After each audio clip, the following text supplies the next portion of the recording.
Good evening or good afternoon, depending on where you are watching this video from. I'm Jonas Saul. Thank you for joining us today. I'm the author of The Future is Written, The Immortal Gene, which is coming out in June 5th, and I am the author of 30 other books, Sarah Roberts series, and so on. So, let's get started. Let's start with a congratulations from my wife. She drew a picture for me and then had it framed. And I want to show it to you today. This is going up in my office. And it was a gift, a commemorative gift for all of the success. So if you can see that here, this is all hand done. The wine, the grapes, the wine glasses, the bottles, and this beautiful frame. And I wanted to show that right away. It's a stunning piece of work, in my opinion, and that will have a place of prominence in my office. So that is the first thing I wanted to say. News. First off, Janet Kirsten Peterson. I think I got the name right. Or is it Janet Kirsten? Anyway, Janet came on to the official Jonas Saul page and said she had gone into a Barnes & Noble and was walking around and waiting for her great granddaughter, I think it said. I should have had this sitting here so I could read it. Waiting for her great granddaughter to pick out a book, and she had gone to a section in Barnes & Noble where it said books to film, something like that. The sign had said books to film or books to the movies or whatever, the tie-in. And she saw The Future is Written on this table. Now, I have not been authorized yet, contractually, to discuss anything. Publishers, studios, everyone keeps their cards close until sales and ink is dried and contracts are written and everything's locked in, and then they do their announcements, which makes a lot of sense. As much as I would like to discuss what's happening, I cannot. The fact that Barnes & Noble has gone ahead and put that book there on that rack, on that shelf, on that table, they do know, I understand, a little of what I know. But I am surprised it's already there, but news is coming. So I will be giving you that news as soon as I can. Trust me, the day I'm told I'm going to be doing a Facebook Live. In the meantime, I can't speak any more on that, but I can tell you this. Here is my news. I'm very excited to announce. Are you ready? I'm very excited to announce that in September of 2018, I am flying to North Carolina. If you're in North Carolina or in neighboring states, consider coming up. I would love to meet you. The weekend of September 22nd, I will be in Lumberton, North Carolina. I've been invited as a featured author to the 2018 Bookham, North Carolina Writers Conference and Book Fair. This is a very special event. Previous guests as featured authors have been Janet Ivanovich, Daniel Palmer, Michael Palmer, his father, Bob Mayer. So many authors have featured at this conference, and they have asked Jonas Saul, so that happens to be me, to come to North Carolina in September and be a featured author. So I'm really excited to announce that I am going to North Carolina. Some of the things that are happening there, there will be 75 authors approximately who come to this event. Publishers, literary agents will be there. Very big event. Lots of authors, lots of books. It's all about the books and literacy. I am to do, as a featured author, I am going to be doing a 1-hour speech on the Saturday in the auditorium. It's called the Lewis Auditorium. This auditorium seats 1,500. They average around 3,000 people for the event. So I am super excited to get in front of that many people and talk. You know, I love to talk and tell stories. So I decided, since most people don't like to sit for 10 hours and listen to my stories, I decided to write them. So now you read books for take you 10 hours to read. My point is, being invited to the North Carolina Bookham Conference to speak for an hour in front of thousands of people is amazing. I'm honored to be asked. I look forward to it. I'll be at a writers' conference in August of 2018 also, and I've got 2 others that are potentials. But in September, I am confirmed for. I'm confirmed for the August one, but I'm also confirmed for North Carolina. It's going to be very exciting. I'll be flying into Raleigh, I think. I don't have all the details yet. It is 10 months away or whatever.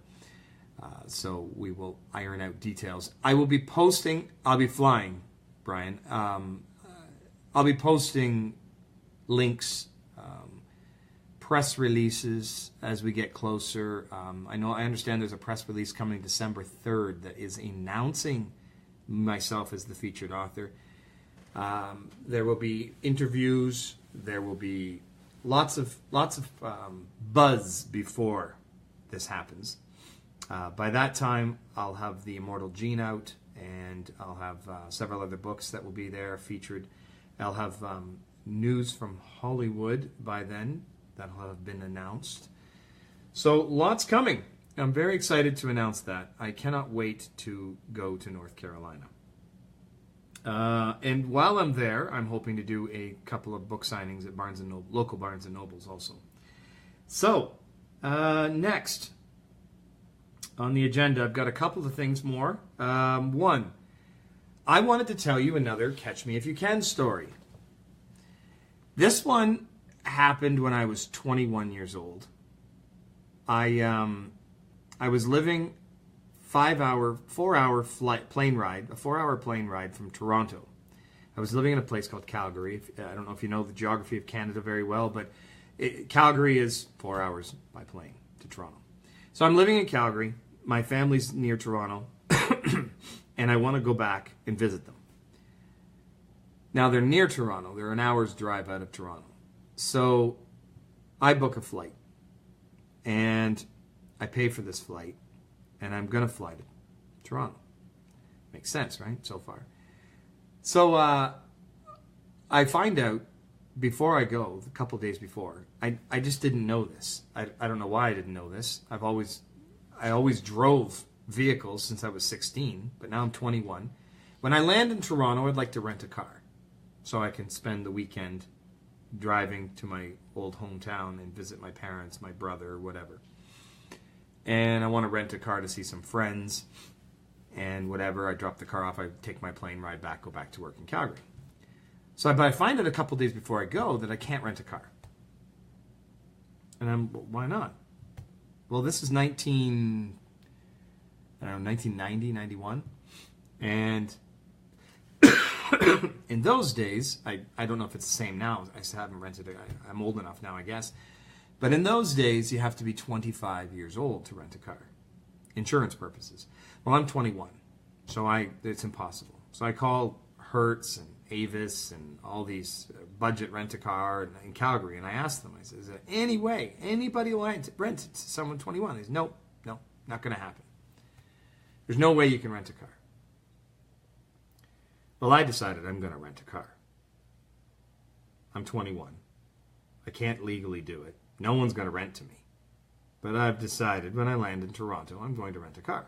Now, I know that sounds cocky, but I also didn't want to spend a whole weekend bussing it and trainings when I know how to drive, and I'm not going to wreck their car. So anyway, whatever. I decided on a plan to rent a car. So here's what I did. I land in Toronto. In my suitcase, I have a little black briefcase. When I get there, I put my luggage in storage.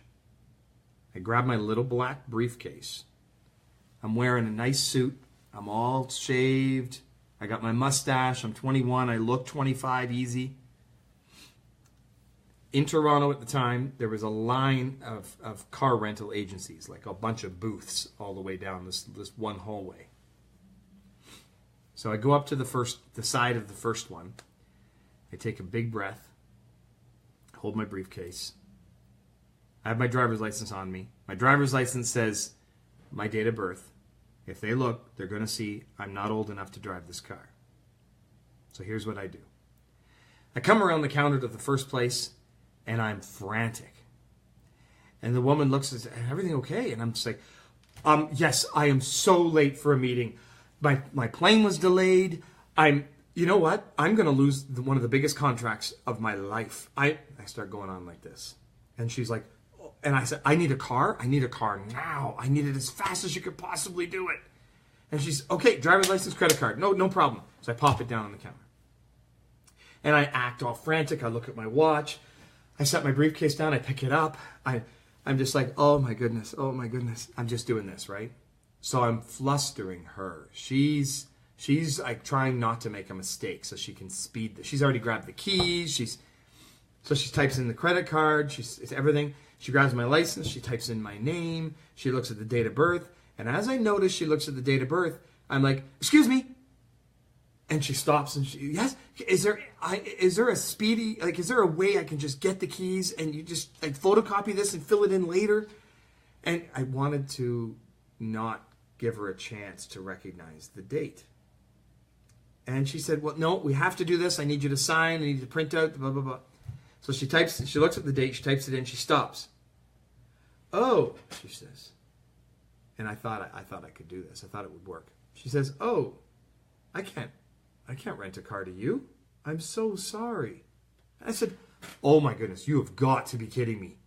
I'm acting it up. Right now on the camera, I'm not. I'm just like, oh my God. Like, I'm really hyper. I'm really like freaking out here. I'm breaking out into a sweat, and it's all just to rent a car. And she says, you've got to be 25. You can't. It says here your date of birth. Well, you're only 21. And I said, well, that's right. Why can't I rent a car?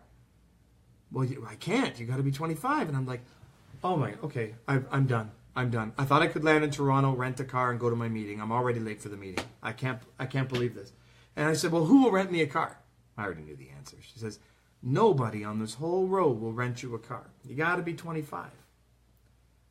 Okay, so I grab my license, I grab my credit card, I put it in my pocket. This is great. Thanks. Just thanks. And I turn around and I walk back around behind the counter. Or behind the wall, away from that strip. I collect myself, take a deep breath, head down, walk back out, pass her, go to the next one. Hey, oh my goodness. I start the whole thing again. I'm late for a meeting. I'm going to lose the biggest contract of my life. Look, I need a car. I need it as... How fast can you rent me a car? How fast can you... And the woman behind the counter, I go through the whole thing again. And she grabs my driver's license and says, when she gets to I see her typing in my name. I drop the suitcase, the briefcase, I pick it up. I'm just like, oh, I can't believe... I pull out my phone, I'm looking at it.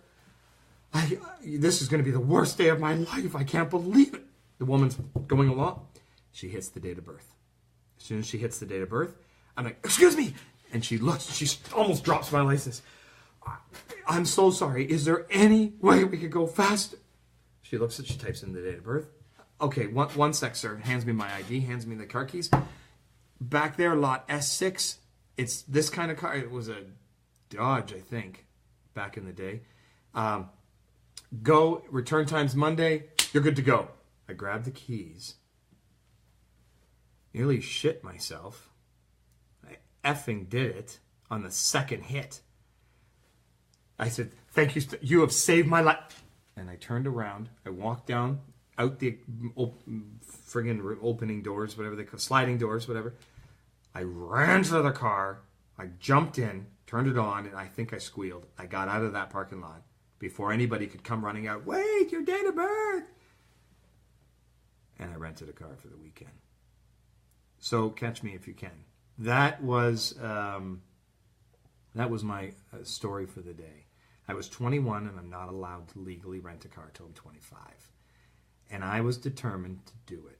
And I did it. And I have done those kinds of things most of my life. I know once you get to know me, you know, it's not cocky. I'm just very determined to get what I want and I go after it. And at all costs, here's a quote. Focus on where you want to go, not on what you fear. I have always focused on what I want. The difference, it's really important that you make a decision and you go after what you want. I wanted to write book after book after book, so I sat down and I just did it. You got to decide. You have to decide what you want in life, and you go after it. I know that I was only 21. Car rental story. I've got dozens of stories like that went against all the odds, and I had a great time doing it. So, a couple more quotes I'd like to share with you that have moved me over the years, and one funny one, but one serious one. This one comes from Tony Robbins from years ago when I read one of his books. He wrote in this book, I think it's Unlimited Power. He wrote, the English language, total words. Now, these numbers may be off a little bit since it's been 15, 20 years. The English language, total words are close to 750,000 words. This is what was in his book. I don't know if that's an accurate number or not. But what the quote, the important part is coming. The average person's working vocabulary of English language words is anywhere between 2,000 as high as 10,000 words. And we've got hundreds and hundreds of thousands of words. But we only use 2,000 to 10,000. Approximately 0.5% of the English language, about 1,000 words, describe positive emotions. Catch that. About approximately 1,000 words in the English language to describe positive emotions, while approximately 2,000 words, almost twice as many. Well, it is twice as many, but then I'm playing with the numbers here. It was 1,051. It's 2,086. I'm just giving you. I'm rounding it out. Describe negative emotions. So we got 1,000 words positive, 2,000 negative emotions. 264 words alone describe sadness. 105 describe cheerfulness. No wonder people feel more bad than they feel good. I just find that very moving. You gotta really focus on being positive, because we certainly say a lot of negative. Now, here's my funny one. I thought this was great. I found this in a newspaper in 1995. This is my quote book. I might have mentioned it before, but I've had this book since 93. I don't know when my first entry was, but I think my first entry was 93 area. And it's full, and I have another book. I don't know when I filled this one. I don't remember my last entry was. But anyway, it's a very old book. So what is that, 93, 2003? So it's 25 years old. I've been carrying this book for 25 years. Well, there's several others. So I found this in a newspaper in 95. Welcome to the psych. Many of you have probably heard this, but I thought this was really funny. And no offense intended to anyone who has mental health issues. Welcome to the psychiatric hotline. If you are obsessive compulsive, please press 1 repeatedly. If you are codependent, please ask someone to press 2.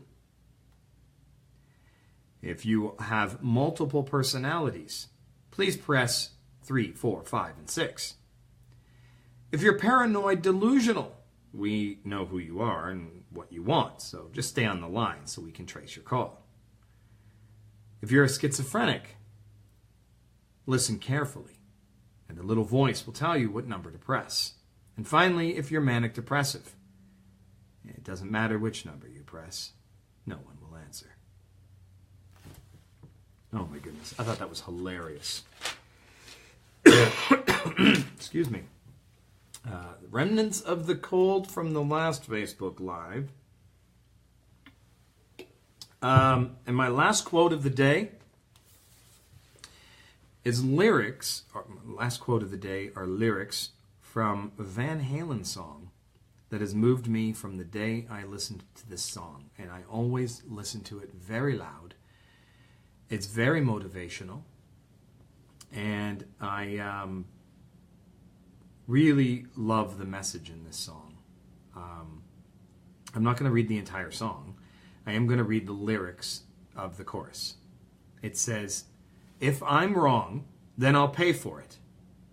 But if I'm right, yeah, you're going to hear about it.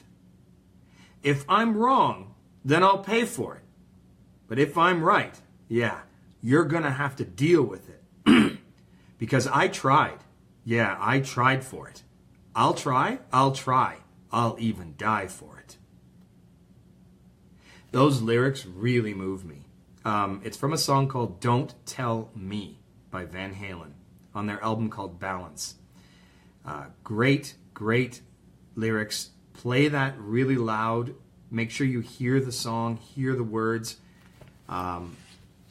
He's really like, if I'm wrong, like he's really, I will pay for it. But if I'm right, oh, you're going to hear about it. That really is really a mantra of Sarah. If she's wrong, she'll own it. She's got this. But if she's right, the cops or whoever's in her way, they're gonna. It doesn't matter. Organized crime, they're gonna hear about it. So I just love those lyrics. And that's it. That's my Facebook Live for the day. I really am excited to go to North Carolina. If you missed it and you just came on, I talked about that at the beginning of this Facebook Live. I will be speaking for 1 hour at the Bookham Writers Conference in Lumberton, North Carolina. I've been invited to come as one of the featured authors. I'll have a table set up there. I'll be coming to the local Barnes & Noble, whether just in Lumberton or in Raleigh. I don't know. Hope I'm saying Raleigh right. Raleigh. I'm going to learn these things. Lumberton is a very pretty area in North Carolina. The Secret Life of Bees was filmed in this area. I think Avondale Pictures did a film there. Chuck Williams, director, has visited this conference and has visited several times. Actually, he was a featured author before too. Janet Ivanovich, Daniel Michael Palmer, featured authors at this conference. I'm so honored to be invited and grateful and excited. I have a wonderful speech planned for this conference. And I have so much more news coming. Oh my goodness. Let's get through Christmas. And I'm telling you, the first quarter of 2018 will be quite exciting. Quite exciting. So, working on many projects. If you love Sarah Roberts, you will love what's coming. In the meantime, enjoy your day. Enjoy yourselves. Enjoy your life. Take care of yourself and each other. And we will chat again soon. Jonas, out.